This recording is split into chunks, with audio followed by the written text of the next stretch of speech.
Okay, hi everybody. I am here with Karen Nedu today from Mainly Coaching, and I love Karen. Karen is such an amazing human. When she walks into the room, it's like the whole air of the room changes. Aw, thank uh, you. you're welcome. It's true. But Karen is a certified, she's a certified Jay Shetty coach. She is also certified as a life strategies coach and a relationship coach. And so, Karen, tell us a little bit more about who you are and what you do. Yeah, thank you so much for having me, Jen. I can speak same about you. It's wonderful how the universe brings people together, and so grateful that the universe brought you into my life. I am, as Jen so eloquently said, I am a Jay Shetty certified coach um, and owner of Mainly Coaching business. I have been a coach for over 6 years, but just in the last year had actually launched the Mainly Coaching business. Nice. So, what does it mean to be a Jay Shetty coach? What does that Yeah, mean? so a lot of people don't know who he is, which sometimes is surprising to me just because I navigated to him and I was just so curious to learn all of his teachings. So Jay Shetty was a former monk actually, and now he's kind of a life coach, social media guru, has a lot of different inspirational things that you can find online. But how I found him is when I was going through my divorce. I was doing a lot of self improvement research and came across his teachings online. And he had a special course that he was offering to people that was really inspirational. It was about mindset and making sure that you have the correct mindset. And again, navigated to that. And then lo and behold, I was going through this process of just, again, trying to figure out my emotions, heal from my divorce. And he ended up opening up a certification school. So he's taken his teachings that he had learned from a monk and has brought it to his certification school. And it's all about, again, having the right mindset, how to uncover those obstacles that might be in your way so that way you can live the life that you're destined to live. Nice. So, what generally leads people to work or reach out to you and work with you? Yeah, great question. So I have focused on a lot of different avenues, but I think the people that have been navigating to me mostly are ones that have been struggling with what the next chapter looks like for divorce. So a little bit about my background is I've actually been married and divorced twice. So I feel like I'm somewhat of an expert in this field now, whether I chose to be or not. My first marriage, I was actually married for 9 years. Um, College love, that young love you met right out of college, decided that next natural step was to get married. And I was married for 9 years, have a wonderful son who's now 21. Actually, he'll be 21 in February. Um, and we co-parented him. He was about 8 when we got divorced. Worked together to co-parent him and had our challenges, kind of went through those processes, learned from them. And then my second marriage, I was married for about 3 years, have my daughter with him, and it was a very different situation. I had actually moved to Virginia. I'm from Maine, so I moved to Virginia because that's where he was employed. And after, again, 3 years, we got divorced and I moved back to my home state of Maine. So the parenting's very different. I have 100% custody of my daughter. She was 2.5 when we got divorced. She's 12 now. So raising a child on my own kind of has helped me relate to a lot of people in both of those different scenarios. So I think once we just start talking about my journey and how I've come to where I am today and helping other people, they've naturally kind of navigated to me. And those are the resources I'm hoping to be able to bring because divorce is hard. It's not easy. Yeah, divorce is definitely very hard. It's emotional. It's emotional for the kids, for the adults, for everybody. It's It hard. is. So being able to have someone to help guide you through that storm and in the middle of all of that chaos is what feels like chaos at the time could be really valuable, I'm sure. I mean, I wish I would have had that as a resource for sure. Yeah, I definitely, absolutely. I think that there's people out there who are just struggling, who tend to rely on their family and friends who might not understand. They may have never been divorced. My parents are married. I'm not going to do this service, but over 40 years. I want to say 42, 43. They might be even approaching 45 years because I think we just talked about that. But so close to 45 years. My sister's been married for over 15 years.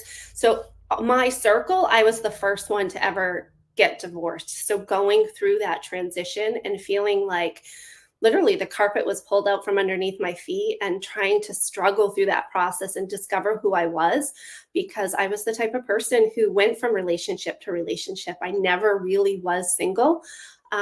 So to really go through that and discover who I was and what I wanted and what I needed and my own identity, had I had somebody or a coach, it wouldn't have taken me years to discover that. Like I would have been able to go through that process that much faster.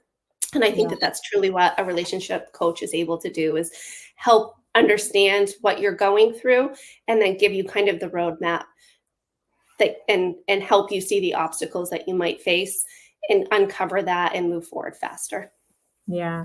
And you know what too? I think that when we look within our circle, there's family members, and because divorce is messy, right? So there's Mhm. family members and you've got your friends and everything, but they are all somewhat emotionally involved in that process.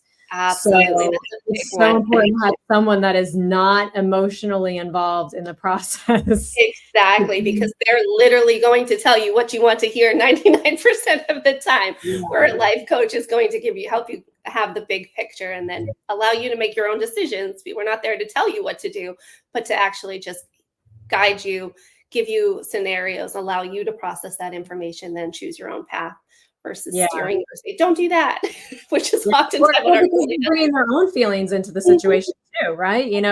"Oh, I didn't like him," or "I've always liked him," whatever. Good or Mhm. it's not good or bad, it just is, that's naturally part of those relationships. So, it's really important to detach all of that and Mhm. have that objective perspective that can hold the space for the bigger picture. And that really makes a big difference for sure. Because otherwise, you kind of feel like a ping pong, kind of going all over the place in Oh, divorce. it's so true. I know when I went through it, that's exactly that, if in one scenario, my family liked him, and the other scenario, my family was not a fan of it. So I kind of went through both sides of it. Yeah. And in the end, yes, I 100% agree. It's so much easier to have that sounding board that's not emotionally invested. And separating, your emotions regarding the situation, which are different from your emotions for the person. Right. So that's really important too, because they get so muddled in divorce situations. It just gets so messy that sometimes it's hard to see the difference between, am I angry at this situation or am I angry with this person? And what that difference is, because when people are giving you advice because they love you and they're trying to help and they're talking, they're trying to comfort you, all of their perspective is muddled into that too. So Yeah, um absolutely. yeah. And along that whole concept too, with the kids, right? Like if you Yeah. have kids that are part of divorce, understanding that it's not about your time or the other parent's time, it's about their time and respecting their wishes and having that healthy co-parenting relationship. So it's not this tug of war with children. And that is something I see that's very common because everybody's emotions are so high. So to help be able to kind of just stabilize that and make sure that the whole family's supported through the process. Yeah, for sure. So, you do have a journal. I You have do, yeah, actually. It's Yay. available on Amazon, and you can actually get it on my website as well, mainlycoaching.com. Yeah, no, this was a big part of actually, my process of self-healing. Was getting my thoughts on paper, and I just felt that everybody should take the time to really write down their thoughts as they're going through them. So I created, the first few pages has some writing prompts in them, and it Mhm. allows people to that are not familiar with journaling to just get their minds thinking about it. And then there's some Jay Shetty inspirational quotes in there as well, because as we mentioned, I'm a Jay Shetty certified coach. So don't know if you can see them. So there's some quotes and then just some regular journal pages. So yeah, definitely a labor of love. It was something that I wanted to be able to make sure that my clients had a resource that would help guide them through that healing process as well. Yeah, no, that's great. I got it. I love it. Thank you. Journaling is really powerful. You know, like you said, there's a specific connection to your brain when you're writing something. Yep. And some of it is just being able to do that brain dump, right? Yep. Because emotions are so confusing sometimes, and maybe you're feeling lots of different things all at once. So just, vomit it all out on that piece of paper instead of on that person. Yep. Now, when you journal, Jen, do you tend to go back and read what you wrote, or do you rather like brain dump, like you said, and then kind of just move on? I brain dump and move on, but I have gone back like years later and read it, and I'm like, oh my gosh. Yeah, I know. That's why I asked, because I recently went back to one of my old journals and I was like, okay. And like you think about where you were in that time of life, and then it's like, wow, but you know what? It is astonishing to see the progress. Like when Yeah. you go back and say, this is what I was thinking, and then to see where you've come, like it feels good to know, like, okay, like you can heal, you can move past some of those hateful things you might have written about somebody, or it just gives you fresh eyes and fresh perspective at how you can look at something differently moving forward. So yes, journaling is definitely key. I feel And you like to know what? finally I get think healed. what I find helpful too, when I find it helpful to reread it like right away, is when I'm angry. Like Yes. when I'm trying to like replay this and I'm writing down the scenario, like what happened step by step, and then this person did this, and then that person did that. And then if I do that, give it a second, and then I go back and read it right away, 9 times out of 10, when I reread it, I'm like, yeah, that wasn't exactly what I thought it was. Right? Because it's kind of like you end up being a third person when you go back and read it. It's Yeah. not just the emotions, it's almost like it's that little person on your shoulder that's looking at something and reading it and says, "Oh, okay, I might be exaggerating that," or there might be too much emotion in that.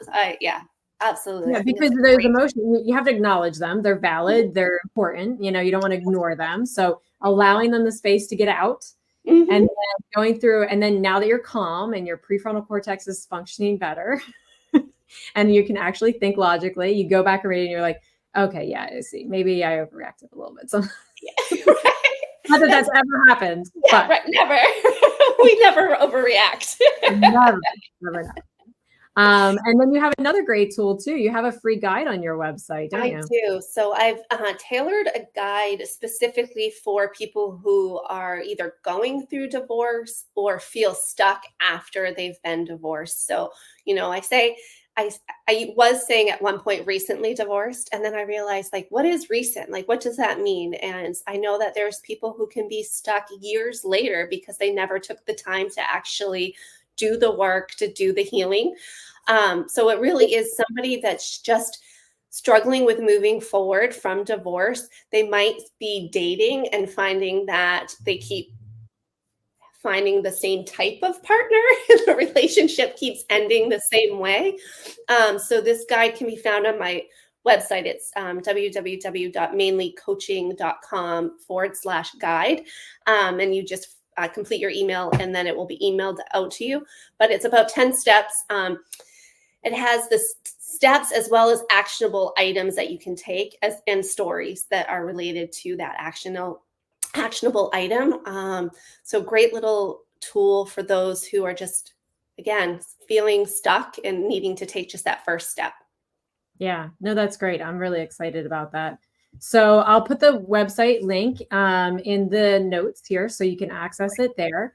But feel free to reach out to Karen. She's an amazing resource. There's an opportunity on her website to schedule a free consultation with her. If you're not sure, like, hey, would this be helpful in this situation? Just schedule a call with her and talk to her, and she'll be very, very open and honest with you about whether or not she thinks she can be helpful in your situation. But utilize her resources. Go to Amazon. You can order her journal. And I think there's an e-download for it too, right? Or is it all physical? Yeah.